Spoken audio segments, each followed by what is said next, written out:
Joining us to discuss Afghanistan, please welcome rapper and activist Lowkey.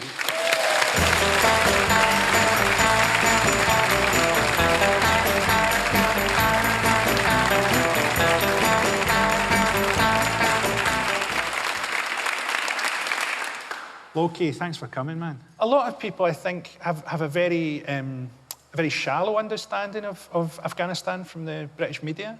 Well, when I first saw this, I thought I have to be careful how I answer this because Guantanamo Bay is still open. And out of everyone on this stage, there's probably only one candidate that might be anywhere near there. But there is a responsibility of Britain historically over what's happened in Afghanistan.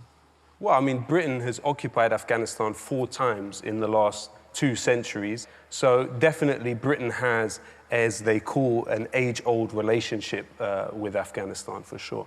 This August, when the last of the US troops got back from Afghanistan, they realised with horror that in their haste they'd completely forgotten billions of dollars of military equipment. Here's a breathless, graphics-packed Fox News report on the Taliban's new toys. Over the past 2 decades, American taxpayers shelled out nearly $90 billion for military equipment for the Afghan army. That included everything from an entire Air Force, Black Hawk helicopters, fixed-wing aircraft, hundreds of thousands of battle rifles, trucks, armored vehicles. Now, the Taliban has a lot of that equipment. It's one of the best armed militaries of its size in the world, the Taliban. Even when you look at Britain's arming of countries, there's 53 countries that Britain has on its human rights violator list. 39 of those countries, Britain actually arms as well. So they're definitely not morally above arming the Taliban. Of course, the Americans left behind more than just Humvees and helicopters. Here's some bloody Taliban phone footage showing triumphant fighters taking possession of some more wholesome machinery. I mean, I think it's also interesting that, you know, NATO has 30 member states and has a capacity for 3.5 million military personnel, but clearly got beaten by a group of people that had never been in the gym before.